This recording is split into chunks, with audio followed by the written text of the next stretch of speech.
boa tarde. Mais uma vez estamos no nosso curso de Química Quântica 1, Quântica Avançada 1, do programa de pós-graduação em Química da UFAM, nossa nona aula, e hoje nós vamos falar sobre um assunto conhecido da área de quântica. Vamos falar sobre o princípio da incerteza de Heisenberg e vamos fazer um resumão do que nós vimos até agora naquilo que os livros chamam de os postulados da mecânica quântica, que na verdade é um resumo de todas as bases que nós vimos até hoje, e a partir daqui em diante nós vamos começar a ver aplicações disso tudo que nós já temos visto e entendido até esse momento. Então hoje vamos fechar com o princípio da incerteza e vamos ver os postulados que vocês vão ver que vocês já viram, com exceção de um, todos os outros vocês já viram, e o último vocês vão ver um pouco mais adiante também. Ok? Muito bem. Então vamos começar com o princípio da incerteza. Eu já vou entrar direto, sem muitas delongas, já definindo o princípio da incerteza. O princípio da incerteza diz que é impossível especificar simultaneamente e com a precisão que se quiser o momento e a posição de uma partícula. Claro que isso aqui é uma definição baseada somente em momento e posição, mas essa definição ela é bem mais abrangente do que isso. Você não pode especificar simultaneamente com a precisão que você quiser dos pares, de observáveis que não comutam. Então não é só momento e posição, tem outras pares de observáveis que são incapazes, que não permitem, na verdade, que nós saibamos com a precisão os valores das duas simultaneamente. Ou você tem uma com grande precisão e a outra sem precisão nenhuma, ou vice-versa. Mas o princípio da incerteza de Heisenberg, ele é, pelo menos na maioria dos livros, escrito, definido da maneira como vocês estão vendo aí em tela. Mas eu vou falar um pouco mais sobre isso adiante. Muito bem. Como a gente vive num mundo, vamos dizer, não quântico, ou no mundo macroscópico, vamos dizer assim, porque todo mundo, o mundo em si, a sua base é quântica, mas vamos dizer assim que no mundo dos grandes corpos, nós não temos um limite. Nós não temos um limite teórico para a precisão, quando nós queremos conhecer grandezas observáveis. E, por exemplo, quando você tem posição e momento, no mundo macroscópico você pode obter posição, momento, com uma precisão enorme. Então, você quer saber a posição de alguma coisa, em termos de distância, você pode pegar uma trena com uma graduação pequena, com uma precisão não muito boa, mas você pode aumentar a precisão, por exemplo. Se você pegar um aparelho com algumas facilidades do ponto de vista eletrônico, você pode ter um micrômetro ou coisa semelhante aí do gênero, um paquímetro, e você pode encontrar valores com grande precisão em termos de medida, em termos de dimensões. Então nós podemos encontrar, sim, em termos de limites na verdade quase que sem fronteiras, com precisão que a gente requer para corpos dentro da grandeza macroscópica. No entanto, gente, quando a gente está falando do mundo quântico, nós estamos falando daquele mundo de partículas muito pequenas, e nesse mundo quântico você não pode medir qualquer propriedade de uma determinada partícula sem interagir com outra, basicamente. Então, se eu quero, por exemplo, iluminar um elétron a partir de um fóton, dependendo do sistema, é claro, em que esse elétron se encontra, por exemplo, se for um sistema atômico e eu tiver um fóton com uma frequência acima daquele limiar em termos de trabalho, eu posso até, inclusive, ao tentar iluminar o elétron, eu retirar esse elétron do átomo. Então não tem como, dentro do mundo quântico, nas dimensões quânticas, dimensões atômicas ali, você tentar fazer uma medida de uma determinada propriedade sem que essa medida, esse sistema de medição, ele interaja de alguma forma com o sistema observado. Então você vai dizer o seguinte, que quando você tenta medir algo, um observável dentro das dimensões quânticas, essa medida ela vai introduzir uma incerteza que ela é inevitável. Por quê? Porque, em geral, você está mexendo com coisas, por exemplo, átomos, elétrons ou qualquer coisa assim, em que a própria medida, o ato de medir, ele não está isolado daquilo que está sendo medido. Então você nunca vai conseguir, de certa maneira, medir exatamente todas as propriedades do sistema em estudo, e dependendo de observáveis, que são, a gente chama de pares complementares, você não vai poder obter precisão das medidas entre esses dois pares. Ou você vai ter um e não vai ter outro, em termos de precisão. E alguém pode dizer assim, não, mas eu posso construir um aparelho e esse aparelho pode me dar essa medida com a precisão que eu requero. Mas aqui a questão não é um problema de aparato experimental, né? Não é um problema de um sistema de medida, é algo que está inerente à própria natureza, algo que está dentro da própria natureza quântica, é o termo do princípio da incerteza.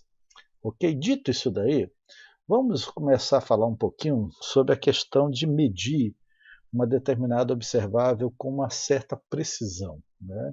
Então é impossível essa medição com 100% de certeza, né, com a precisão que se requer, por um problema bem interessante, né? Vamos pensar o seguinte, vamos tentar pensar num sistema em que eu quero medir a posição de um elétron. Para eu medir a posição do elétron, assim, eu teria que ver esse elétron. Os nossos sentidos, basicamente, são sentidos em que você interage, do ponto de vista da grandeza macroscópica, de uma forma quase que separada do objeto observado. Mas se eu quero ver um elétron, eu tenho que inserir luz, eu tenho que iluminar aquele elétron para que a luz que é refletida eu possa ver, talvez usando um microscópio, qualquer outro aparelho assim. Mas vamos considerar esse sistema bem simples, né? Então você tem um elétron e você quer ver esse elétron. Para isso você vai ter que iluminar esse elétron. Vamos dizer que eu tenho um microscópio capaz de ver esse elétron iluminado, mas para iluminar o elétron eu tenho que incidir uma luz aqui. Vamos dizer que eu estou incidindo um fóton, um único fóton, para iluminar esse elétron.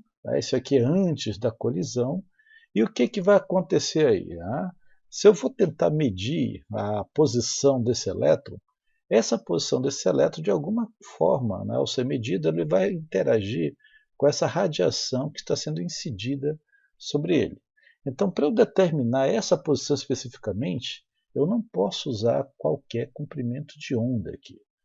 Para eu iluminar alguma coisa, de alguma forma, esse comprimento de onda ele tem que ser um pouco menor, um pouco mais curto, se é que a gente pode dizer assim, que o comprimento de onda do elétron. Lembrando que o elétron também ele exibe aquela dualidade onda-partícula. Então eu não posso colocar qualquer comprimento de onda, se eu colocar um comprimento muito grande, eu não vou conseguir iluminar o elétron com a precisão que eu requeira.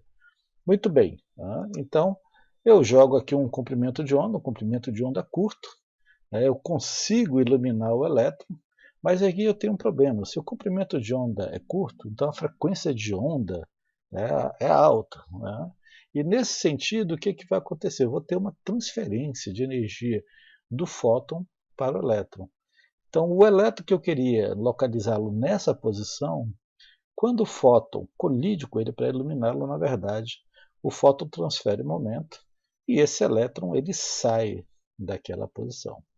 Ou seja, a única maneira que eu teria de ver esse elétron seria colocar um comprimento de onda curto, para poder, de alguma forma, ver a posição. Mas quando eu faço isso para medir a posição do elétron, eu interajo com o próprio elétron e, nesse sentido, a posição não pode ser conhecida.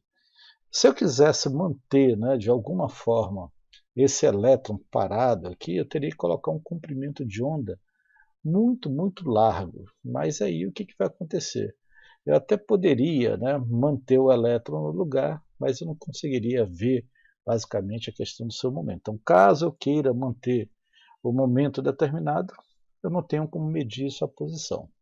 Porque nesse caso eu vou ter que usar uma luz que com comprimento de onda um pouco mais longo, e aí vai ser de baixíssima energia, o elétron vai continuar aqui parado, mas eu não vou conseguir vê-lo. Ou seja, se eu determinar a posição, eu não tenho momento. Se eu mantiver o momento, eu não tenho a posição. Então, nesse sentido, é como se fosse quase um jogo de gato e rato, de alguma forma, toda vez que você tenta perseguir o rato, né, esse rato não fica parado, ele corre. Se o rato para, o gato para também, e fica os dois sempre tentando procurar.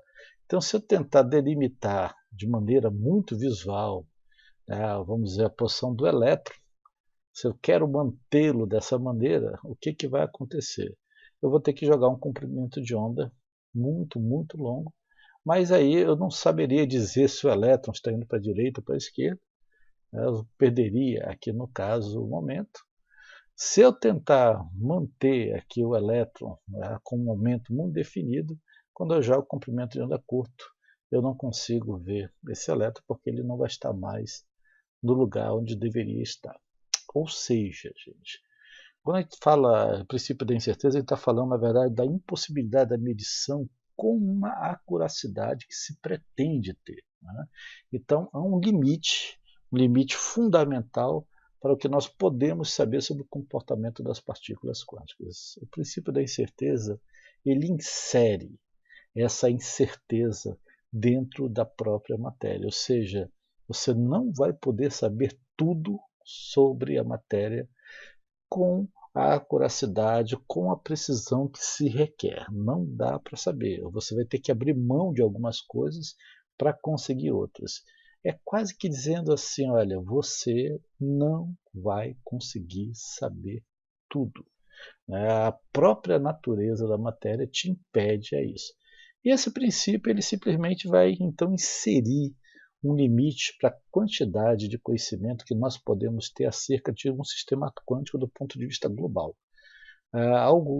Entender um sistema quântico ou tentar delimitá-lo, caracterizá-lo, para algumas observáveis, eu farei às custas de outras observáveis. Então, esse princípio ele vai inserir essa imprecisão, essa incerteza, ao descrever o comportamento de um sistema quântico. Ok? Então, é esse sentido aqui. Mas deixa eu colocar de uma maneira um pouco mais matemática. Vamos pensar o seguinte. Eu tenho um feixe aqui de partículas, vamos pensar que seja elétrons, lembrando lá das nossas primeiras aulas. O elétron, ao passar por um experimento de dupla fenda, ele também é onde ele gera aquele padrão de difração, aquele padrão de franjas aqui de difração. Esse padrão aqui nós chamamos de padrão de interferência. E esse elétron, ele tem uma energia dada ali por Planck, de hν. Também a gente sabe que ele pode ser uma onda por de Broglie. Então, lambda é h sobre p, onde p é o momento. E eu posso pensar na possibilidade de encontrar ou iluminar o elétron exatamente quando ele passa por uma dessas fendas. Eu quero localizar esse elétron está passando por uma dessas fendas, ou vamos chamar fenda 1 e fenda 2, mas a história é o seguinte, por onde o elétron está passando, quando ele é jogado nessa fenda aqui. Porque a partir do momento que ele é uma partícula, ou ele passa por uma fenda ou ele passa por outra. Aí não tem jeito. Mas o elétron também exibe um comportamento ondulatório. E a partir do momento que ele exibe esse comportamento ondulatório, você não tem como precisar por que fenda está passando. Porque você tem um fenômeno aqui ondulatório, tem um padrão de interferência. E esse padrão de interferência vai nos mostrar justamente esse caráter ondulatório da partícula. Então aqui você não tem como precisar a posição. Você pode até precisar o momento, mas não a posição. Mas quando você pensa como partícula, você pode até precisar a posição, mas você não tem como saber o do momento. É o que você tem aqui na própria equação de de Broglie. Quando você pensa em momentos, está pensando em massa, velocidade, isso aqui seria uma característica corpuscular, ou de partícula, ou de corpúsculo. E aqui o lambda é uma característica ondulatória, tem a ver com onda. Então, na equação de de Broglie, você tem justamente as duas características quando nós estamos pensando em elétrons. A energia desse elétron também. Ele vai ter uma característica aqui de frequência. A frequência a gente pode pensar até em momento não muito definido. E o H aqui como uma unidade fundamental que a gente pode até pensar em termos corpusculares. Mas dito isso daí, então vamos ao seguinte, eu quero ver o elétron, O elétron vai passar por uma dessas fendas. Eu quero localizar o elétron, saber por que fenda ele está passando. E para isso eu vou iluminar, né? Eu vou jogar um feixe de luz depois que esse elétron passa aqui pela fenda, e eu vou saber exatamente se ele está passando pela fenda 1 ou pela fenda 2. Agora eu sei o seguinte, essa fenda aqui, esse período dupla fenda, isso vai gerar um padrão de interferência. Meu problema é o seguinte, quando eu iluminar esse elétron aqui, o que vai acontecer em relação ao seu padrão de interferência? Olha, o elétron é uma coisa curiosa, né? Porque se você souber exatamente que ele está passando pela fenda 1, você está localizando ou fenda 1 ou fenda 2, ele passa a ser, do ponto de vista da sua medição, um fenômeno corpuscular. E aí, nesse caso, você destrói o padrão de interferência. Se você não tem como ver o elétron, né, ele vai sofrer um fenômeno de difração aqui, e ele vai apresentar um padrão de interferência da sua característica, né, em termos de natureza ondulatória. Ou seja, se você consegue vê-lo como partícula, você não consegue vê-lo como onda. Mas se você consegue percebê-lo como onda, você não sabe por que fenda ele passou. Então veja que aqui eu já tenho uma incerteza associada ao meu sistema. Muito bem, mas vejam, o meu elétron ele é também uma onda, ele sofre aqui um padrão de interferência, temos aqui as nossas franjas, mas para que isso ocorra, essas fendas aqui, gente, eles não podem estar a qualquer distância, tá? Não vai ser 1 quilômetro, 1 metro, 2 centímetros, vai ter uma distância D, mas essa distância D ela não pode ser qualquer uma. Se eu estou pensando o elétron em termos ondulatórios, essa distância D entre as franjas tem que ser proporcional ao comprimento de onda do elétron, para que eu tenha justamente um padrão de difração. Mas para eu poder iluminar esse elétron aqui, o que eu vou ter que fazer? Eu vou ter que jogar uma luz, vou chamar isso aqui de fóton, tá? Mas entendo aqui como uma luz. E esse fóton, ele tem que ter um comprimento de onda menor ou igual que essa distância. Como nós vimos no slide anterior, teria que ter um comprimento de onda curto para poder iluminar esse elétron. Mas aqui eu quero saber por que fenda o elétron está passando, então eu vou ter que jogar o comprimento de onda em termos de luz ali menor ou igual a essa distância D. Então, estou jogando aí, eu vou poder iluminar, vou poder localizar, mas lembrando, se eu consigo localizar o elétron, ele deixa de ser ondulatório. Se eu não localizo, ele está deslocalizado em termos aqui de difração, e ele passa a ser, então, em termos de observação de fenômeno, ele se comportar como uma onda. Muito bem. Mas vejam, se o comprimento de onda da minha luz ele é menor ou igual que essa distância aqui entre as fendas, isso vai ter um probleminha. Por quê? Porque o meu comprimento de onda de luz, né, ele vai ser dado em termos de momento por isso daqui. Então, o momento da luz, né, lembrando aqui de De Broglie, eu vou passar aqui o momento para o comprimento, inverter aqui. Então, o momento da luz aqui, em termos de fóton, né, seria o H sobre o lambda do fóton. Esse lambda aqui de fóton, nós sabemos, ele vai ter que ser menor ou igual a essa distância aqui. Estou chamando de luz, estou chamando de fóton, só para a gente facilitar a nossa vida.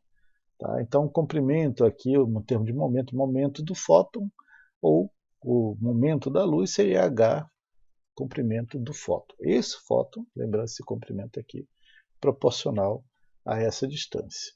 Mas veja bem, o comprimento aqui da luz, ou do fóton, tanto faz aqui para nós, ele tem que ser menor ou igual a D. Ok, mas isso aqui nós já sabemos. Então, nesse sentido, quem vai ser esse comprimento aqui, esse momento aqui em relação a H sobre lambda do fóton? Se o lambda da luz é menor ou igual a D, então o momento dele é maior ou igual a HD. Lembrando assim que esse D aqui ele é proporcional ao comprimento de onda do elétron. Se ele é proporcional ao comprimento de onda de elétron, o momento do elétron é H sobre esse lambda. Só que esse lambda é proporcional a D. Como o comprimento de onda da luz é menor ou igual a D, então o momento da luz, H sobre lambda do fóton, é maior ou igual a H sobre D, que seria o momento, né, do elétron, não igual, mas proporcional. Então veja, você tem aqui o momento do elétron, algo proporcional ao elétron, e aqui eu tenho o momento do fóton, e automaticamente eu estou vendo que o momento do fóton é maior ou igual ao momento do elétron. E isso vai gerar um probleminha para nós. Por quê? Porque se o momento do fóton é maior ou igual ao momento do elétron, quando eu tentar iluminar este elétron aqui, o fóton que vai colidir com ele vai ter um momento no mínimo igual. Né? Mas em geral a gente considera que ele é maior, e ao chocar-se aqui, ele vai deslocar esse elétron. Então, na minha tentativa de tentar localizar o elétron, né, eu perco a sua posição. Eu tenho um momento definido, mas eu não tenho como precisar a sua posição. Então, a gente pode concluir assim, ao tentar localizar a posição do elétron, a própria medida embute uma incerteza no seu momento, uma vez que o momento do fóton é maior que o momento do elétron. Então, não tem como, eu não tenho como precisar a localização do elétron, não tenho como dizer se ele está na fenda 1 ou 2, porque ao fazê-lo, o ato de medir, a própria medida, o aparato experimental, ele interfere nessa medida. Então, eu não tenho como saber essa posição. Claro, eu posso diminuir ali o momento do fóton, mas aí, ao fazer isso daí, eu não sei direito qual vai ser esse momento. Eu posso até saber onde o elétron está ali, mas eu não tenho como vê-lo direito. Então eu fico com um problema, eu aumento o comprimento de onda, mas eu não tenho como precisar agora o quê? A posição do elétron. Por quê? Porque eu defino um momento que não interfira com o elétron, mas aí me impossibilita de localizá-lo. Tá? Então é impossível essa localização, como estamos falando agora, de posição e momento.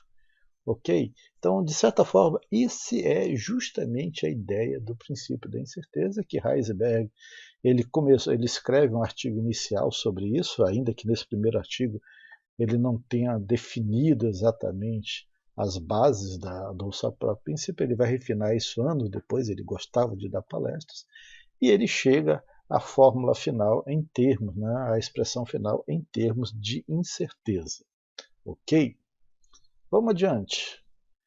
Então, veja bem, se eu já sei que o momento do fóton é maior ou igual ao do momento do elétron, será impossível determinar a posição e o momento simultaneamente. É claro que aqui a figura não é das melhores, mas veja, se eu uso luz com comprimento de onda muito curto, o que isso vai me dar?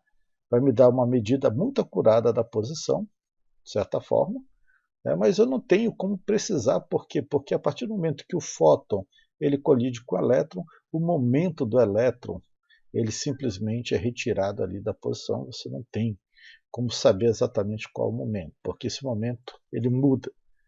Quando você usa uma luz com comprimento de onda longo, você vai ter uma medida acurada do momento, você sabe exatamente o momento, mas você não consegue ver o elétron.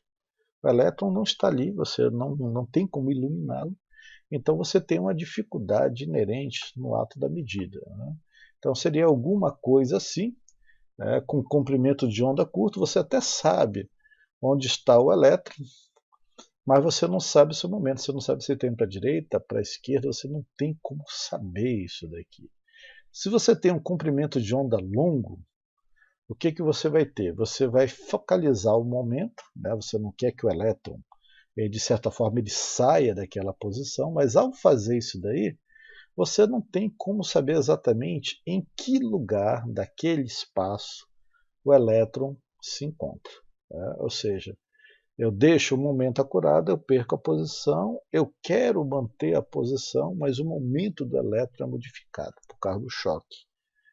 E aí a gente pode mais ou menos ver isso aqui em termos de onda. Né? Se você tem aqui um grande momento, você tem uma pequena posição e vice-versa. Você não consegue fixar os dois ao mesmo tempo. Você tem uma medida imprecisa das duas simultaneamente. Conforme você aumenta a posição em termos de precisão, você diminui a precisão do momento em termos de medida e vice-versa. Então você não consegue chegar a um valor preciso de ambas as observáveis. Ok? Muito bem. Vamos pensar o seguinte, né? Em aulas anteriores nós tínhamos usado uma função de onda de um sistema e que essa função de onda era descrita por dois estados individuais. Um seria um psi1, dado por A elevado a ikx, e um outro estado individual, psi2, dado por BE menos ikx. E nós vimos que esses dois estados particulares eles tinham momentos distintos, né, em termos de direção. Você tinha um px quando você tinha psi1, que seria mais kh barra, e menos kh barra quando você usava o psi2. A somatória dos dois, um estado completo, né, uma combinação linear dos dois estados, não nos dava a possibilidade de encontrar o momento linear. Só dá para eu saber o momento linear quando eu pensava no estado 1 e no estado 2. Mas nos dois casos, os dois dão o mesmo momento, mas direções o quê? Contrárias. Então, nesse sentido, a função de onda ela seria dada, de certa forma, né, por dois estados particulares, e esses dois estados particulares estavam, de certa forma, em uma superposição de estados. E eu poderia pensar o seguinte: se eu quisesse localizar a partícula que ela tivesse a função de onda descrita por uma combinação linear de dois estados particulares, esses dois que estão em tela, você poderia pensar o seguinte: olha, eu quero localizar perfeitamente a minha partícula aqui. Mas para eu localizar essa partícula aqui, você teria que ter uma função de onda que ela teria amplitude nula.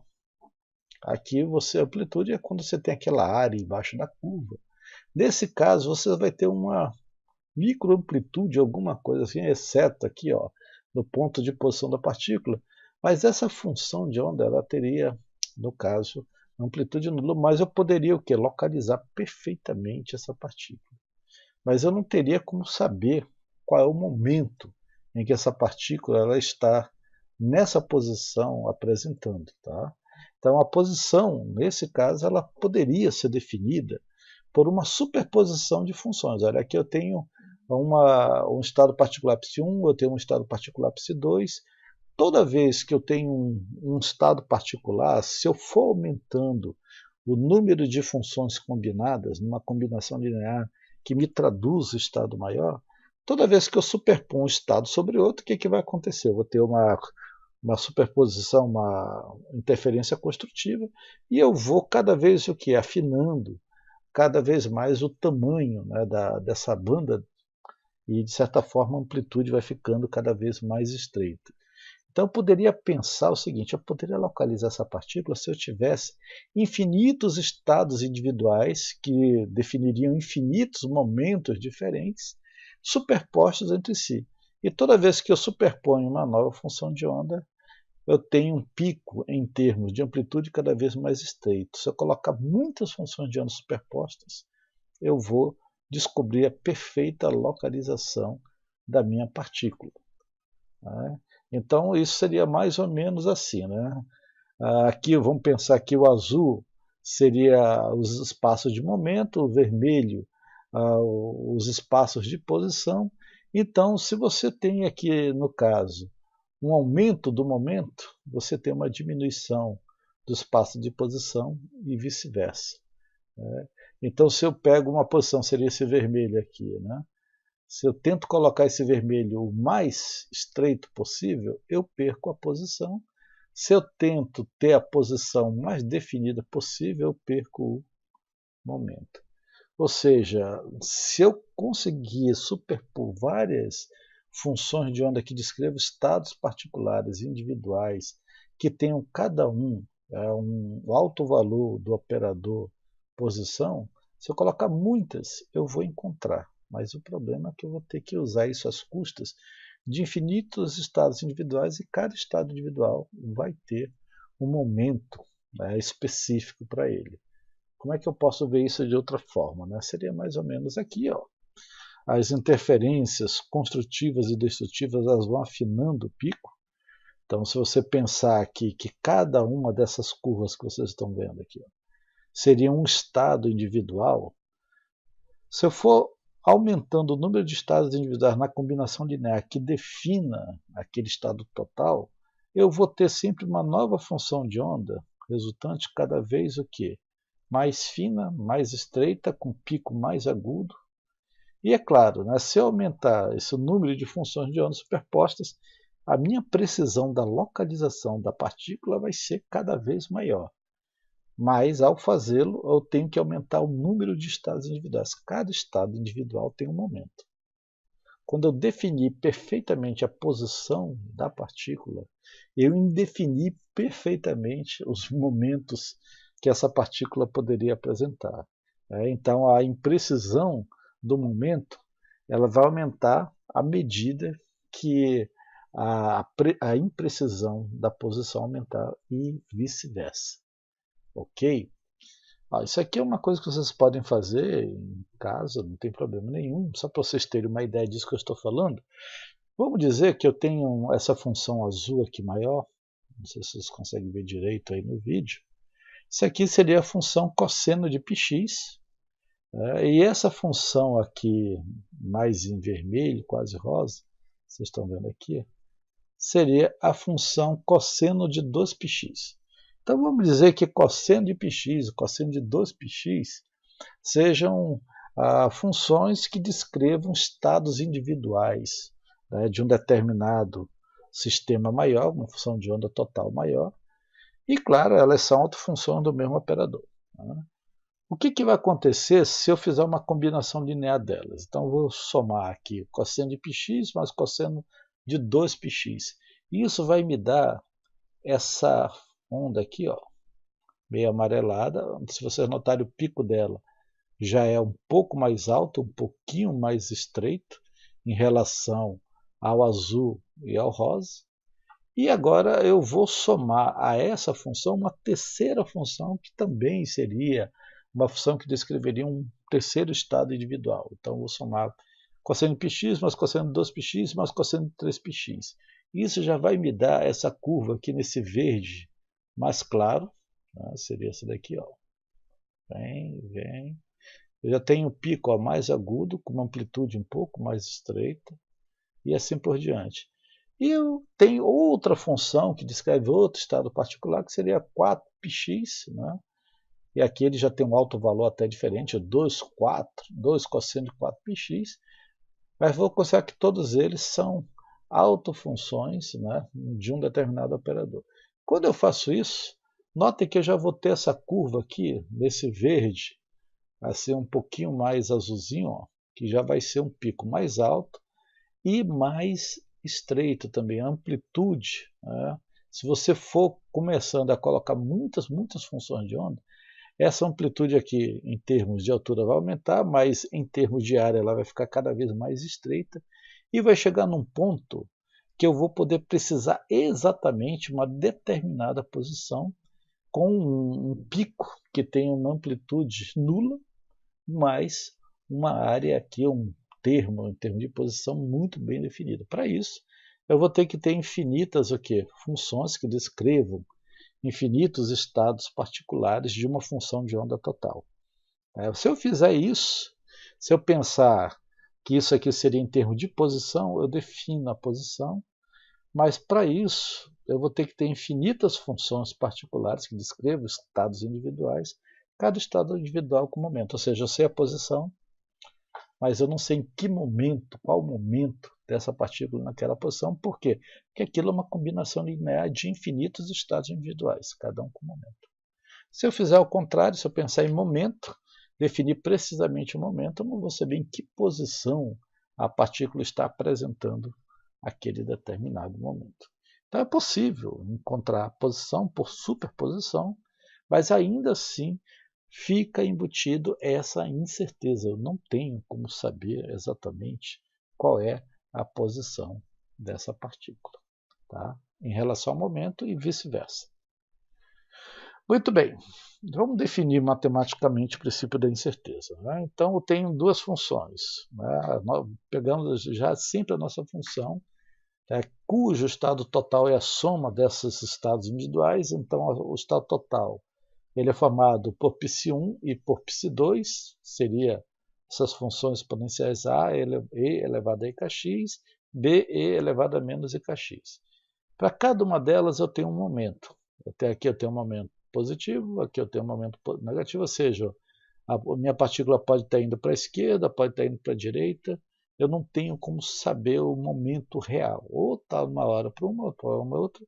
E se tiver uma superposição de estados, simultaneamente o momento é direita e esquerda. Então a sua posição ela não pode ser definida, ela pode apenas nos dar indicação da direção em termos de momento. E nesse sentido nós temos uma incerteza, nós temos uma imprecisão em relação ao valor da observável posição, em relação ao valor da observável momento. E Heisenberg ele descreve isso pelo nosso famoso princípio da incerteza. E esse princípio da incerteza é dado por essa expressão aqui. Δp vezes Δq é maior ou igual a meio de H barra. Meio de H barra, o que quer dizer isso daí, né? Daqui a pouco vocês vão ter um trabalhinho para fazer. Gente, ΔP e Δq são incertezas. Aqui eu tenho uma incerteza em relacionada ao momento, que é paralelo ao eixo aqui Q, e aqui eu tenho uma incerteza em relacionada à posição. Essa posição em relação a um eixo Q qualquer. Não estou colocando nem X, nem Y, nem Z, um eixo Q, para a gente pensar em qualquer tipo de eixo aqui.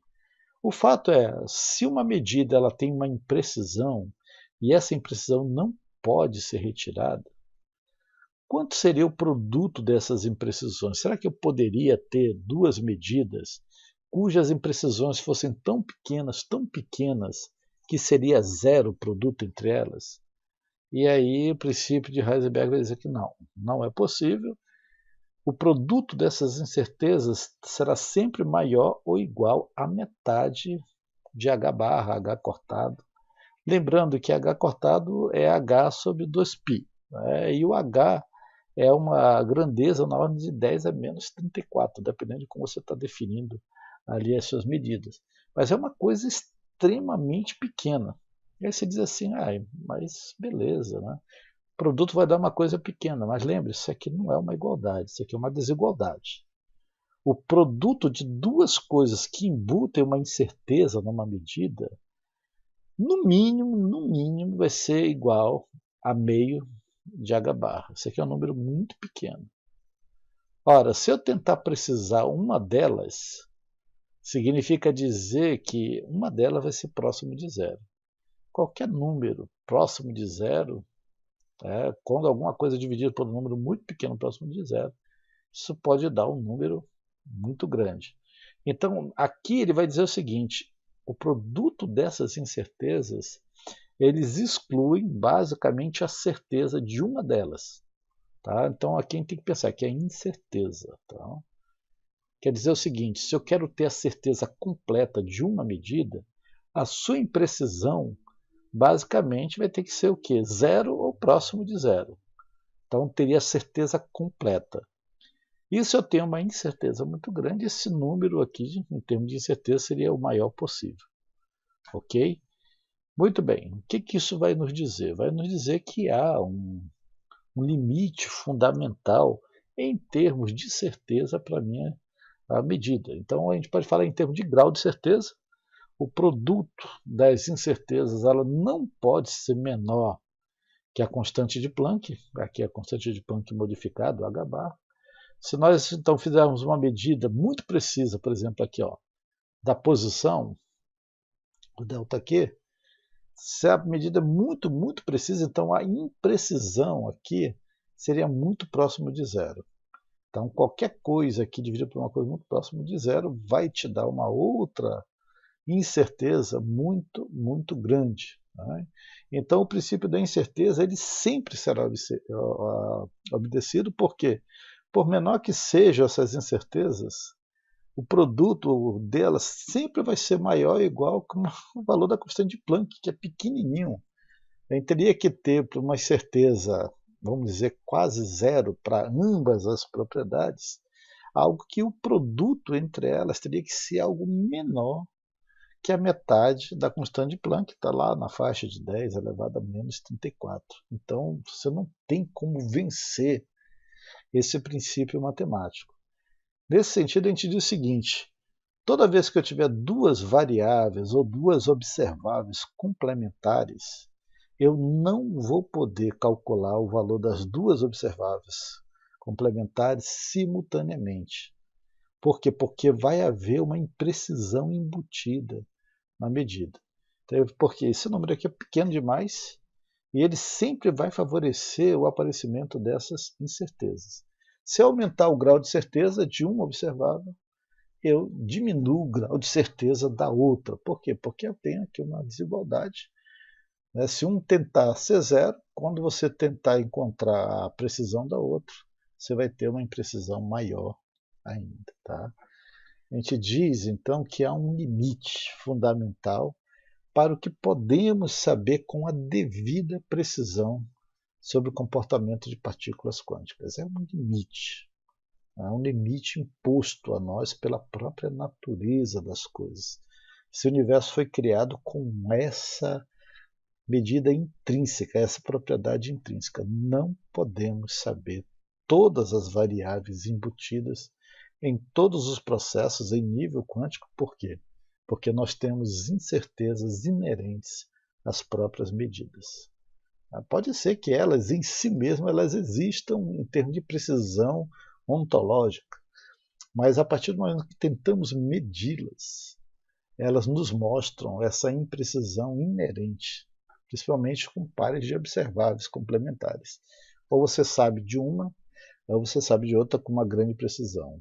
Ou você pode até saber das duas, mas a imprecisão entre elas será grande para ambas. Ok?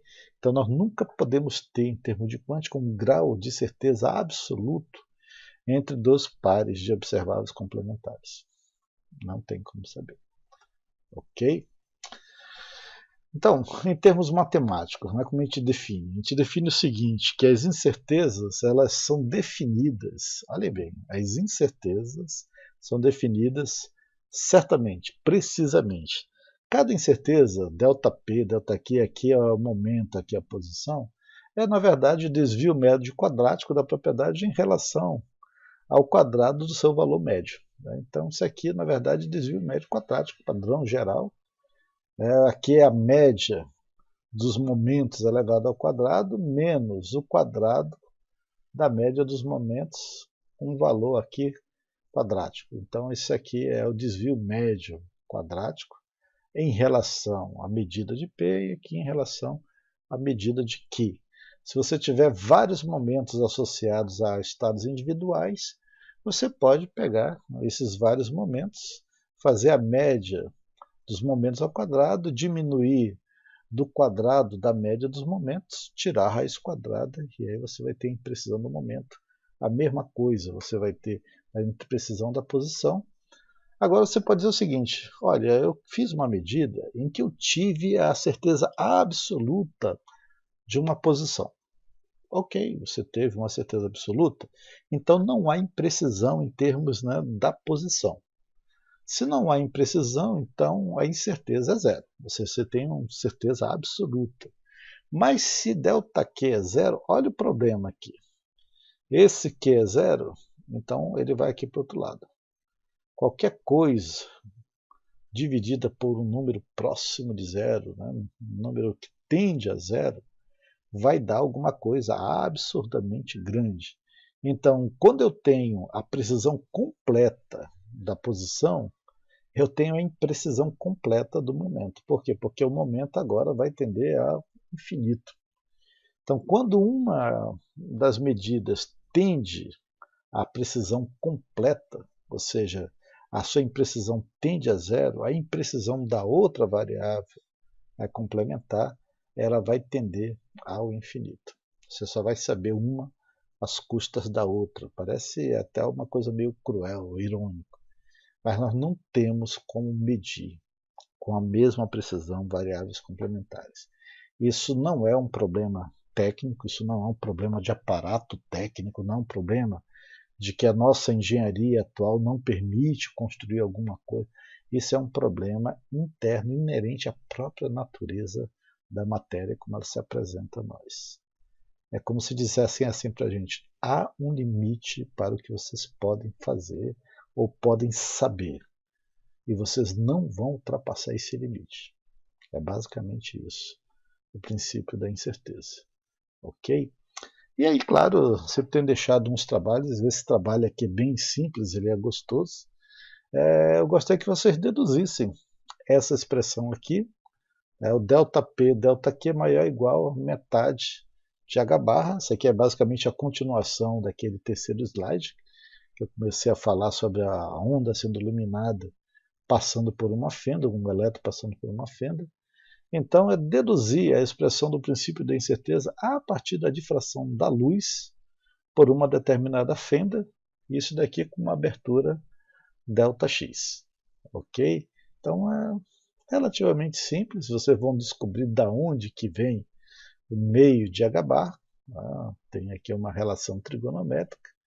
Você vai ter que pensar em termos de fóton, E igual a HNi. Então já vai ver de onde vai sair o H. A questão de um determinado ângulo, vai aparecer um 2π em algum lugar, e você vai poder ver a questão da imprecisão. Tá? Então tem um ΔX aqui, e esse ΔX ele vai gerar uma imprecisão em termos o quê? De padrão de interferência. Então eu quero isso daqui deduzido.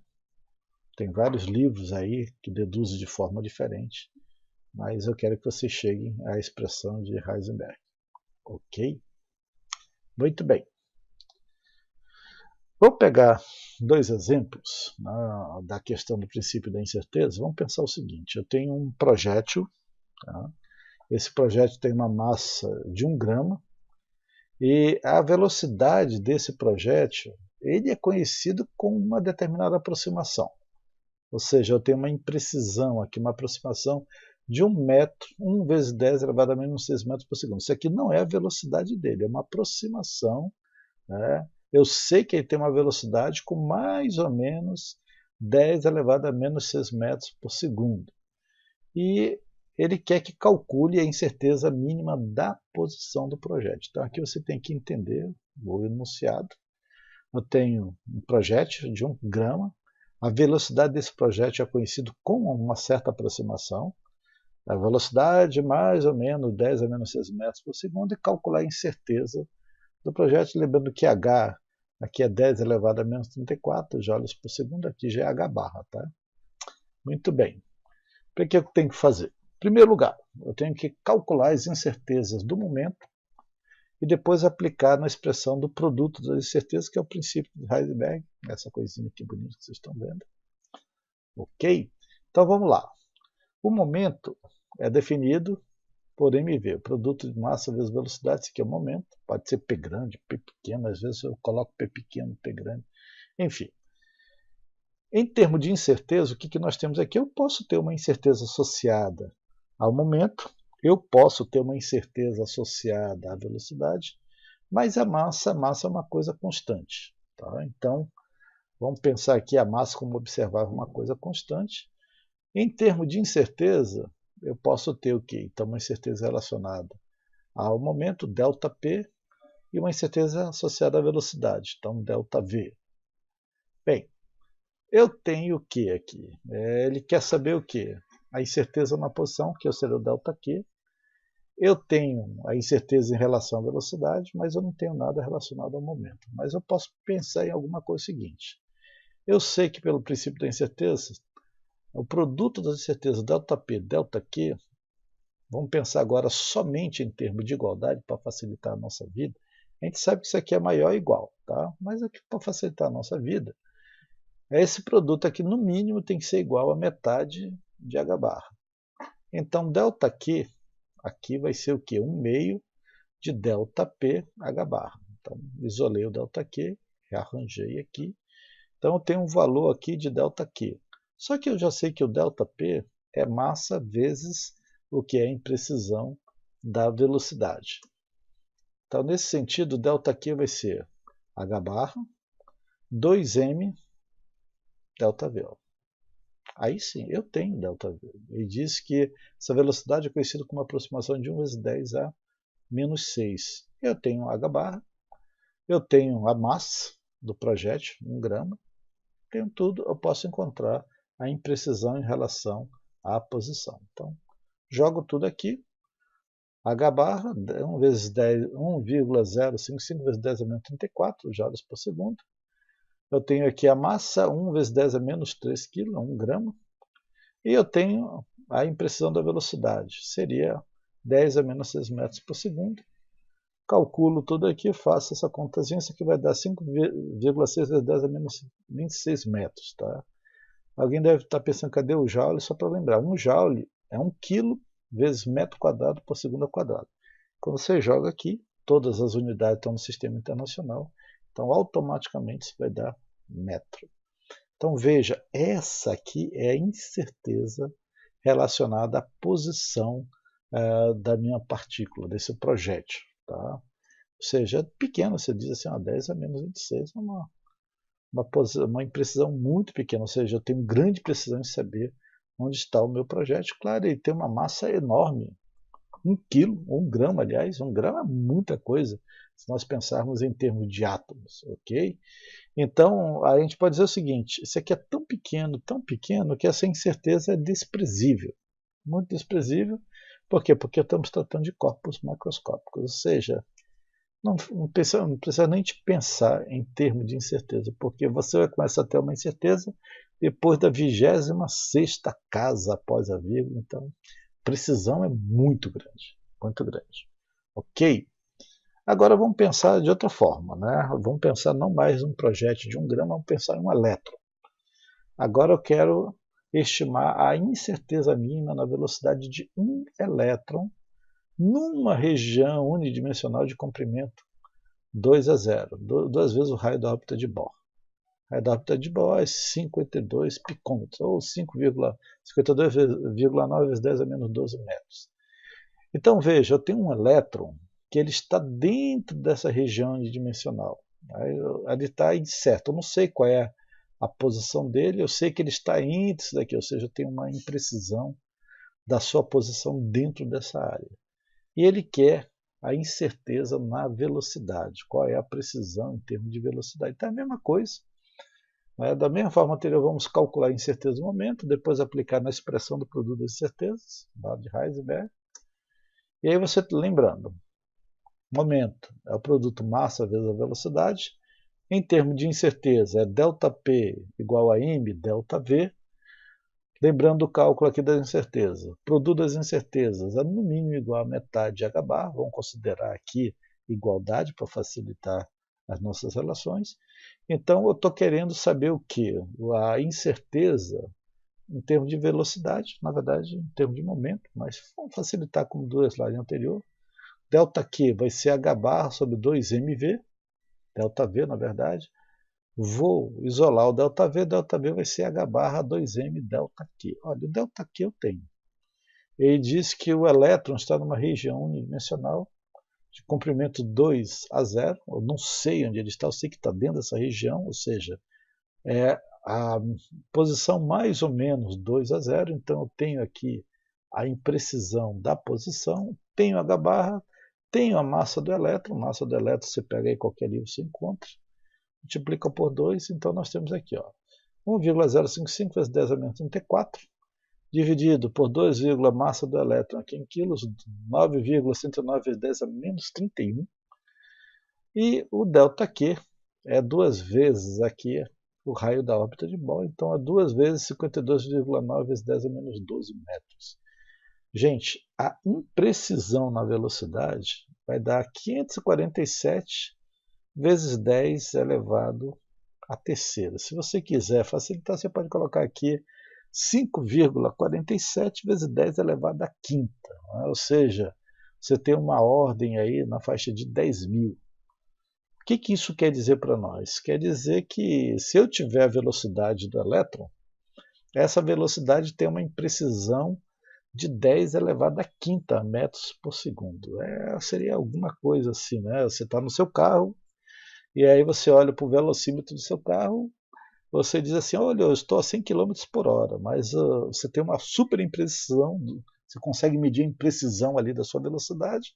Você diz assim, olha, a minha velocidade é 100 km por hora, mais ou menos 10.000 km por hora. Qual é a minha velocidade? Não sei, a imprecisão é de mais ou menos 10.000 km por hora. Ou seja, você não sabe qual é a velocidade que você está, porque a sua imprecisão é tão grande, que você não consegue saber exatamente onde você está em termos de velocidade. Tá? Sabe qual é a sua velocidade. Então, aqui sim, né, 5,47 vezes 10 a quinta é uma incerteza considerável. 10 a quinta, aqui a gente está dentro, basicamente, do diâmetro atômico, o diâmetro ali, talvez, do núcleo, o diâmetro atômico de maneira geral. E a gente pode falar o seguinte, que o cálculo da trajetória em termos de posição e momento não pode ser aplicado satisfatoriamente ao elétron. Se você quiser saber exatamente a posição dele, você não sabe exatamente a sua velocidade, portanto você não sabe exatamente o seu momento linear e vice-versa. Eu já tenho uma incerteza pequena, claro, da posição, porque ele diz que está dentro de 2 vezes o raio da órbita de Bohr, que é uma coisa pequenininha, 10 a menos 12, então você diz assim, nossa, você quase onde está o elétron. Tem uma grande possibilidade em termos de pressão de saber onde esse elétron se encontra. Ele está numa órbita, num tamanho minúsculo, na faixa de 10 a menos 12 metros, mas, no entanto, a sua velocidade está na faixa de 10 a quinta metros por segundo. Então, a imprecisão é muito grande. Conforme vai aumentando a precisão, a posição do elétron, vai aumentando a imprecisão em termos da sua velocidade, portanto, o seu momento, e vice-versa. Ok? Tranquilo? Vamos adiante. Qual é o alcance, né, do princípio da incerteza? Eu já falei antes, mas é bom aqui relembrar. O princípio da incerteza, gente, ele vai muito, muito além de momento e posição. Muitas vezes a gente só conhece o princípio da incerteza em termos de posição e momento. Mas o princípio da incerteza se aplica a qualquer par de observáveis complementares. Então tem vários pares de propriedade de observáveis complementares. Tempo e energia são observáveis complementares, você não pode saber os dois ao mesmo tempo em termos microscópicos, em termos quânticos. Então, quando a gente diz par de observáveis complementares, a gente diz que são aqueles pares de observáveis cujos operadores não comutam. Lembra quando nós falamos do comutador? Eu disse assim, ó, se você tiver 2 operadores que não comutam, significa dizer que você não vai poder saber o valor, no caso das suas medidas, em termos de seus autovalores simultaneamente. Então, quando não comutam, significa dizer que o valor do comutador é diferente de zero. Se for igual a zero, eles comutam e você consegue calcular os dois simultaneamente. Mas se eles não comutam, esse valor vai dar diferente de zero. Então, relembrando, na verdade, da aula da nossa álgebra de operadores, o comutador entre A e B, ou sendo A e B operadores que vão descrever determinadas observáveis, AB é AB menos BA, lembrando que A e B são operadores, portanto são operações matemáticas. E se eu utilizar isso para qualquer par de observáveis, se esse valor aqui do comutador for zero, significa dizer que eles comutam. Né? Então, nesse caso, se eles comutam, eu posso calcular ambos os valores observáveis simultaneamente. Se for diferente de zero, eles não comutam e eu não posso saber os dois valores simultaneamente com grande precisão. Ok? O comutador, nós dizemos que é praticamente a diferença, a distinção entre a física clássica e a física quântica. Por quê? Porque ela embute no seu próprio cerne o princípio da incerteza. Em termos clássicos, os comutadores aqui, clássicos, basicamente eles vão dar zero. Por quê? Porque você tem aquela propriedade comutativa, de maneira bem geral. Mas em termos quânticos, não. Okay? Então, de forma geral, nós podemos inserir o comutador, gente, direto direto na definição do princípio da incerteza. Porque no princípio da incerteza eu sei que a incerteza de A vezes a incerteza de B, eu noto que eu não estou mais colocando posição em momento, estou colocando a incerteza de uma observável A vezes a incerteza de uma observável B, isso é maior ou igual a metade de H barra. E isso implica o seguinte, né, que esse produto da incerteza vai ser maior ou igual a metade, está faltando um H barrinha aqui, do comutador. Aí a gente pode até colocar aqui esse módulo. Então, se você calcular o comutador, multiplicar por 1 meio de H barra, você vai encontrar exatamente o limite das incertezas daquele teu sistema. Se ele for zero, comutador, isso aqui tudo vai ser zero. Então, eu vou poder calcular as medidas de observáveis de maneira simultânea com grande precisão. Ok? Muito bem, vamos pegar uma demonstração. Vamos fazer o cálculo do comutador, do operador posição e do operador momento linear sobre uma função de onda psi. E vamos nos perguntar o que implica o resultado desse comutador. Então, isso aqui é uma demonstração bem simples. Então, veja bem. Vamos lembrar, operador momento, operador posição. Operador posição é definido como H barra aí, derivada da função de onda. E o operador posição é a própria posição, operação matemática, multiplicação sobre a função de onda. Muito bem, o comutador, nós já vimos em aulas anteriores que ele é definido, o comutador AB é definido como AB menos BA em termos de operações matemáticas, em termos de operação, operadores, e aí você só tem que aplicar essa definição. Vamos lá. Então, quem é o comutador de posição e momento? Seria xpx, seria o operador posição vezes o operador momento, menos o operador momento vezes o operador posição. Isso tudo operando sobre uma função de onda. Então, o operador operando sobre a função de onda. Então, você vai ter xpx operando sobre psi menos pxx operando sobre psi. Agora, é só você fazer essas operações matemáticas, lembrando que você sempre opera com um operador matemático que está logo em seguida à sua esquerda da função de onda, e por fim o último que está mais distante, mais à esquerda. Ok? Então vamos lá.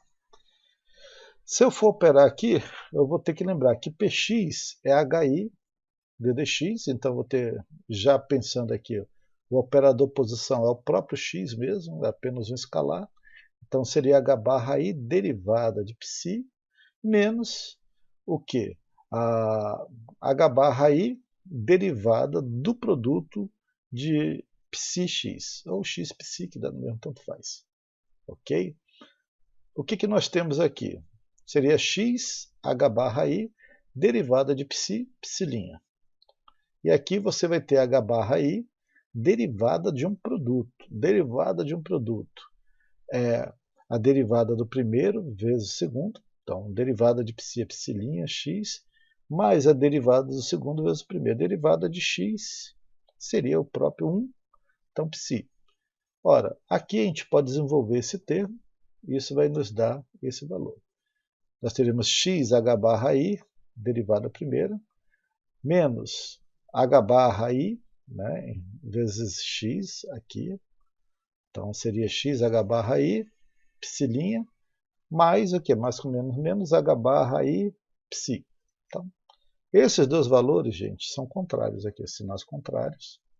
Eu posso cortá-los e isso vai me resultar o quê? Que o comutador momento, posição momento, vai ser igual a menos H barra I, psi.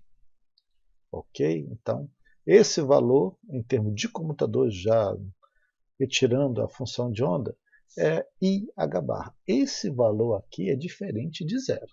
Tá? Isso aqui não é zero. Significa dizer o quê? Que posição e momento não comutam.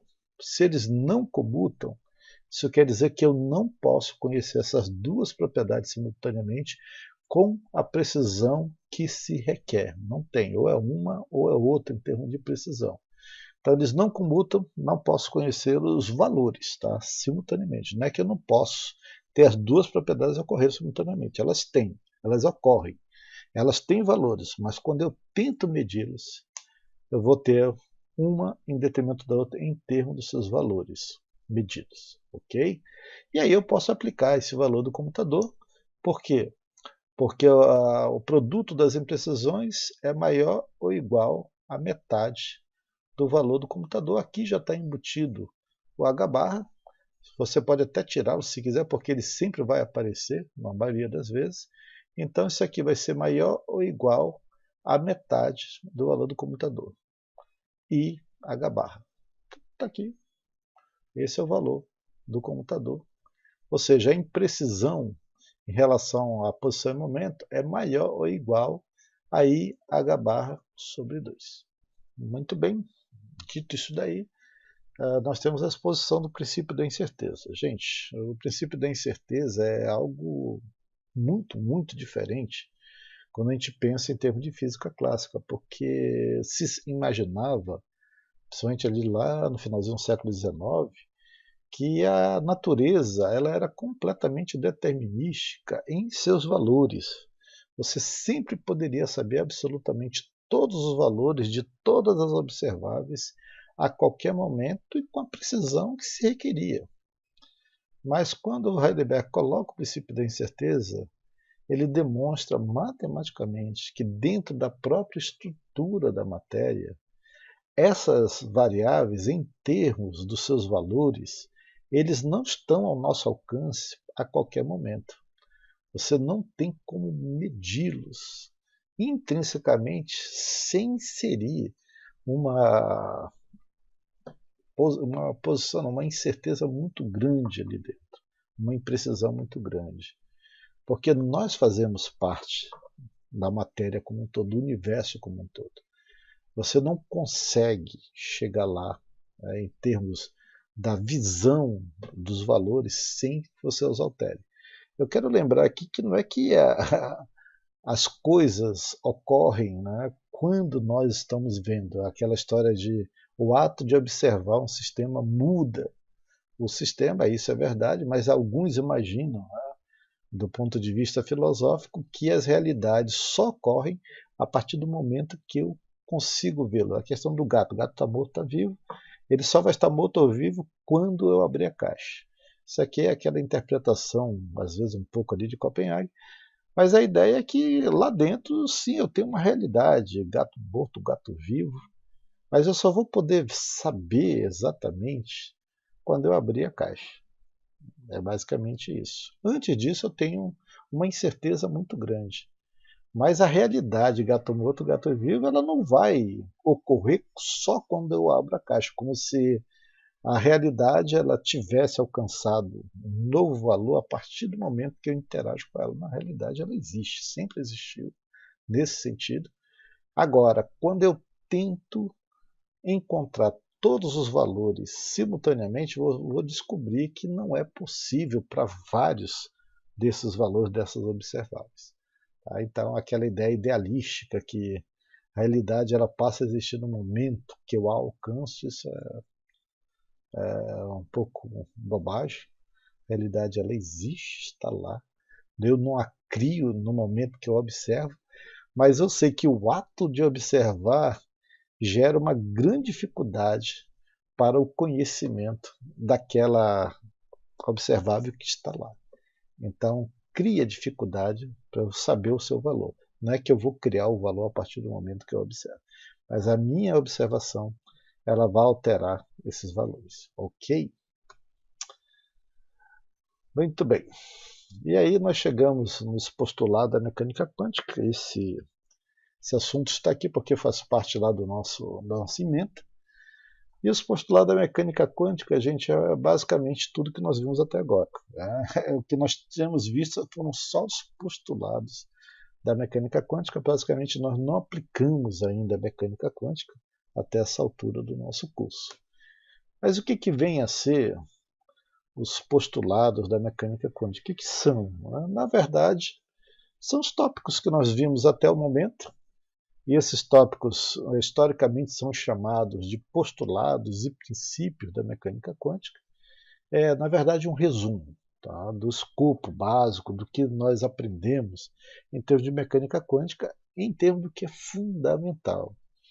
Quando eu fiz Quântica 1, na minha graduação ainda, Físico-Química 3, era Quântica 1, eu lembro que a nossa professora, ela simplesmente colocou os postulados da mecânica quântica, cada aula ela colocava um, explicava alguma coisa e pulava para o seguinte. Então, em 6 aulas, 7, ela tinha explicado os 7 postulados, 6, e ela disse, pronto, eu já falei tudo de quântica, agora está aqui umas listas, vocês vão resolver.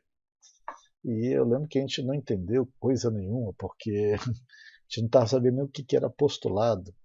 E ela simplesmente deduzia não, ela passava cada aula falando de um, só que um só, é muita coisa. E em 7 aulinhas, talvez, acho que menos de 7 aulas, acho que foi em 5 aulas, porque o sexto, sétimo, o quinto, sexto, sétimo, às vezes é um mesmo postulado. E aquilo ali, em menos de um mês, ela disse assim, já dei todo o conteúdo, agora é com vocês. Quando a gente fala em postulado da mecânica quântica, nós estamos falando de 2 tipos de tópico. Um são os princípios básicos e outros são os postulados. Postulado nós já tivemos uma aula que nós falamos o que é, mas eu quero relembrar. Postulado é um ponto de partida de uma sequência lógica, é um ponto que eu tomo como óbvio para a construção de uma teoria, mas eu não tenho como demonstrar a priori esse óbvio. Um postulado permite que eu afirme, que eu preveja fatos, esses fatos podem ser claros ou não, evidentes ou não. Eu posso verificar esses dados experimentalmente, mas o problema é que eu não posso deduzir a priori, teoricamente, aquilo que eu estou afirmando. Então não tem como fazer. É um princípio, é uma proposição, é uma premissa que é aceita sem qualquer demonstração prévia. Em termos teológicos, a gente chamaria isso de dogma. Aceite por fé, o negócio funciona, mas a gente não tem como provar a priori que é assim. A gente tem como demonstrar que funciona, a gente tem como aplicar, nós temos que podemos chegar a dados, verificar que esses dados são consistentes entre si, mas porque as coisas são como são, eu não tenho como demonstrar do ponto de vista clássico. Eu tenho um salto aí da física clássica para a física quântica. Ok? Então, quando a gente fala dos postulados, a gente está falando nesse sentido aqui, que são aqueles mesmos postulados que a gente pensou para a equação de Schrödinger. O Schrödinger ele vai para a sua equação a partir de uma série de premissas ou postulados em que ele constrói uma equação em que te permita, uma equação diferencial, encontrar, né, funções que descrevam, né, uma onda para um determinado sistema. Ok? Então são 5, 6 postulados, e dependendo do livro, tem livro que vai colocar 4, tem livro que vai colocar 5, tem livro que vai colocar 7, depende de como ele entende princípios e postulados. Quais são os princípios básicos da mecânica quântica que nós temos visto até agora? Então aqui eu não vou mais perder tempo, nós já vimos isso até o momento. Nós temos como princípio básico a dualidade onda-partícula. Significa dizer assim que dentro da dimensão quântica, o comportamento de partícula e de onda, eles se fundem. A onda como partícula, a partícula como onda. Essa partícula, ela se distribui no espaço a partir de uma onda em termos de onda. Essa trajetória dessa partícula, ela passa a ser substituída pelo conceito de função de onda. Então, nós tivemos uma aula sobre isso. O outro princípio básico é a equação de Schrödinger. Schrödinger vai postular uma equação que pode determinar a função de onda de qualquer sistema, e ele parte disso daí a partir dos operadores de energia cinética e energia potencial em termos de equação diferencial de segunda ordem. Pode ser dependente do tempo, pode ser independente do tempo, mas essa equação, quando bem resolvida, ela leva aos altos valores de energia dos sistemas. Então, beleza. A priori, qualquer observável física pode ser obtida a partir das soluções da equação. Se eu tenho agora a função de onda, eu posso pôr uma equação de altos valores e encontrar os valores das observáveis daquele sistema. Ok? E um outro princípio básico que nós vimos aqui também é a função de onda. A função de onda ela contém toda a informação sobre a dinâmica do sistema que ele descreve. Então eu tenho que descobrir essa função de onda. Ela em si, ela não tem interpretação física direta. Eu posso ter alguma interpretação a partir do argumento de de Broglie. Quando eu penso na função de onda elevada ao quadrado, eu tenho uma densidade de probabilidade, e isso vai me dar, sim, alguma ideia do que está acontecendo no meu sistema. Mas a função de onda sozinha, ela em si, ela não tem uma interpretação física direta, mas dentro dela estão todas as possibilidades de valores que eu posso obter a partir de operadores quanto-mecânicos. Ok? Muito bem.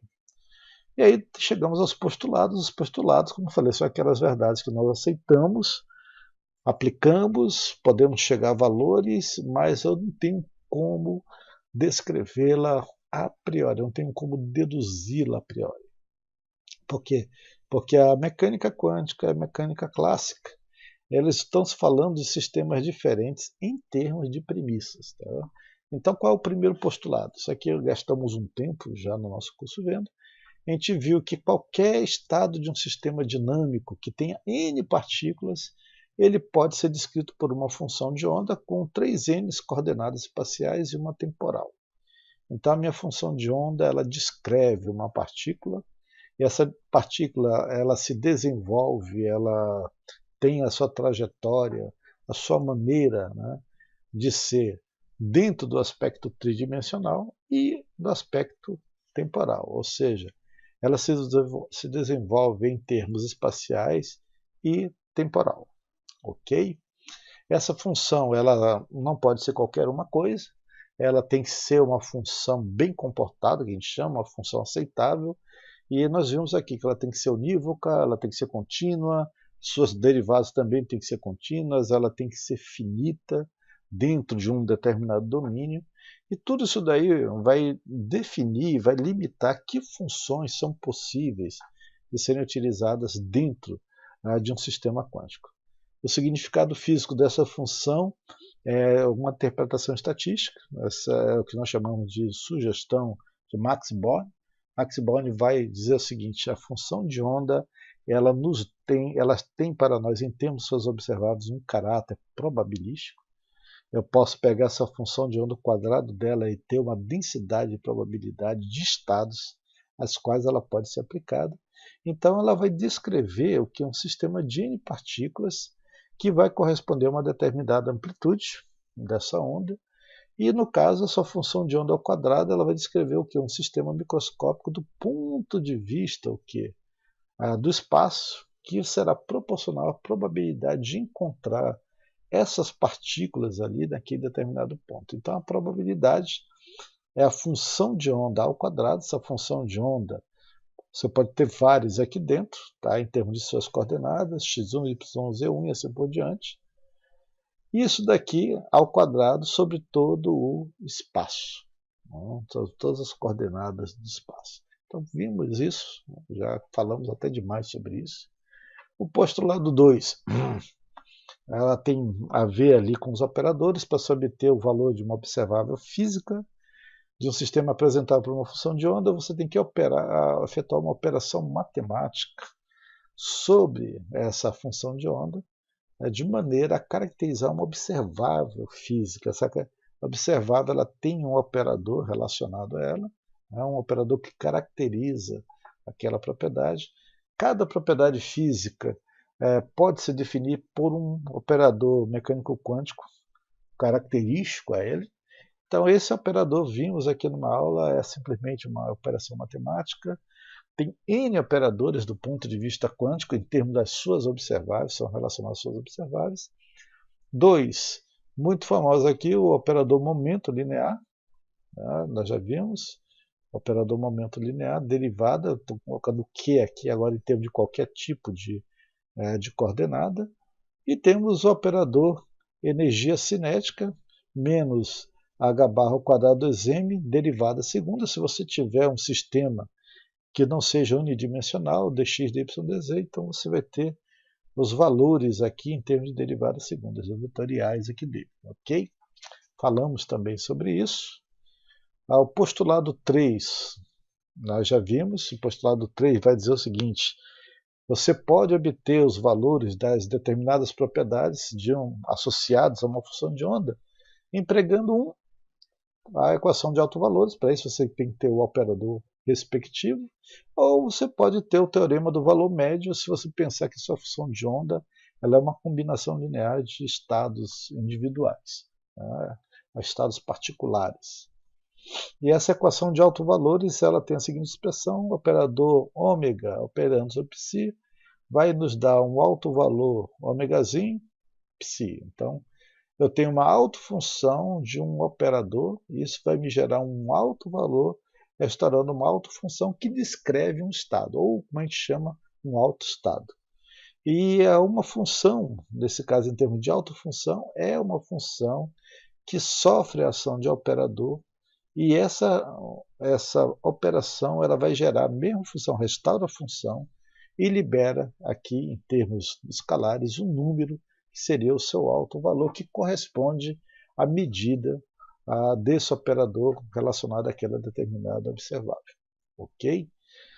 Se você tiver uma função de onda, que é uma combinação linear de estados individuais, então, os estados particulares, o valor da propriedade desejada, né, ela também pode ser calculada a partir do teorema do valor médio.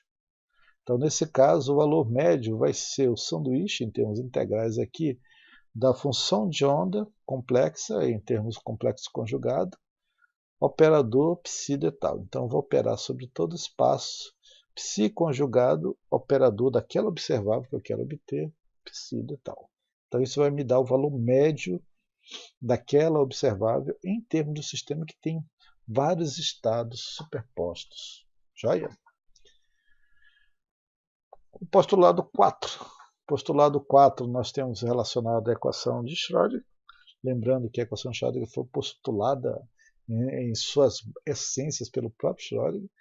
Então, se eu tenho um determinado sistema, esse sistema evolui com o tempo, eu tenho que solucionar a equação de Schrödinger, independente do tempo, ou se ela não evolui com o tempo, ela é independente do tempo. Né? E, nesse caso, essa equação é, na verdade, uma equação de autovalores, H-psi, psi, onde H é o operador hamiltoniano, esse operador ele é hermitiano, nós já vimos aqui também. Ele corresponde ao operador energia total, ou seja, eu tenho aqui operador energia cinética mais operador energia potencial. E nesse caso, se eu tenho uma determinada partícula, essa partícula tem uma massa m, ela está se movendo num campo de energia potencial Vx, a equação de Schrödinger, em termos independente do tempo, é isso aqui, pegando unidimensionalmente também, seria h barra ao quadrado, 2m, negativo aqui, derivada segunda de psi, mais potencial psi. Isso vai me restaurar a função de onda e vai me liberar um alto valor correspondente à energia total. Ok? E o operador hamiltoniano que reproduz essa energia do sistema é dado por isso daqui. Ó. Aqui basta tirar a função de onda, eu vou ter o operador hamiltoniano. Se eu tiver um sistema mais complexo, eu tenho que ver quais são as componentes relacionadas à energia cinética, energia potencial, e definir perfeitamente o operador hamiltoniano. Tá? Essa aqui é uma partícula simples, partícula livre, basicamente, um potencial simples. É dado para isso daqui. Uma partícula, talvez num campo de potencial diferenciado, isso aqui talvez sofra alguma diferença em termos, tá? Dos seus detalhes, mas não em termos da sua formulação. Relacionado, claro, ao operador. O postulado 5 e 6, na verdade, tem livros que chamam 5, 6 e 7. É basicamente o mesmo postulado. E aqui é uma coisa nova, porque nós ainda não falamos, vamos falar mais para frente, que tem a ver com spin. O spin é uma propriedade intrinsecamente quântica, ela não tem uma correspondente clássica. Você não vai encontrar uma correspondente do spin em termos clássicos. E a gente vai dizer o seguinte, que o elétron, ele que está girando em torno do seu próprio eixo, ele se comporta como se fosse um pequeno ímã. Tá? Tem uma carga elétrica, essa carga elétrica, se ela está girando, ela pode ter um campo magnético associado também.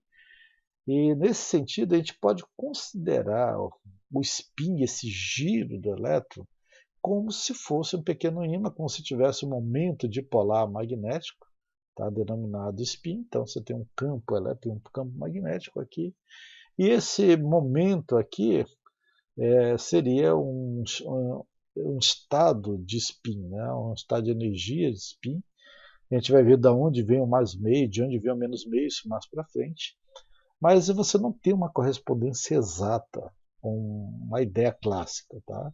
Você tem uma esfera quase infinitesimal, tem um elétron ali. Esse elétron ele é um objeto clássico, quântico por natureza, e ele está girando em torno do seu próprio eixo. Isso vai gerar um momento definido no espaço, um momento de spin, e a gente pode pensar algo semelhante a um ímã, ok? O problema é que eu não conheço a forma analítica dos operadores de spin porque ele não tem um correspondente clássico.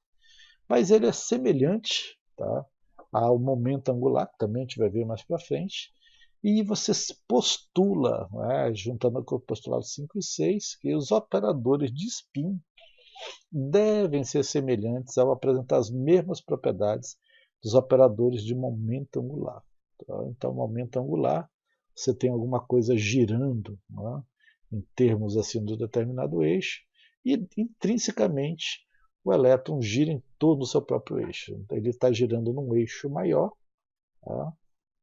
Nós vamos ver isso mais adiante, mas intrinsecamente está girando em torno do seu próprio eixo. Então ele deve apresentar as mesmas propriedades do operador angular, momento angular, mas você não sabe qual é a forma analítica dos operadores de spin. A gente postula, tá? Por quê? Porque é uma coisa intrínseca. Tem uma série de conversas sobre spin, gente dizendo que o spin realmente é uma propriedade desconhecida. Nós sabemos como ele aparece, né? Nós podemos perceber o giro do elétron, nós podemos entender como isso afeta um determinado sistema quântico, mas nós não podemos saber exatamente o que ele é. Ele aparece numa experiência, né, em laboratório em que você só tinha como entender duas raias ali de um momento angular, e esse momento angular ele não era inteiro. Né? Então se percebeu que aquilo ali deveria vir intrinsecamente alguma outra coisa, e essa alguma coisa era o próprio giro inerente interno do elétron. Então, com isso daqui, gente, termina os postulados da mecânica quântica. Aqui no caso seriam 6. Tirando esse último aqui que a gente ainda vai ver adiante, os outros todos nós já conversamos, inclusive os princípios básicos. Nós temos aqui as nossas referências. E com isso, nós podemos terminar esta aula. Terminamos os princípios básicos, terminamos aqui os postulados, com exceção desse último que a gente ainda vai ver.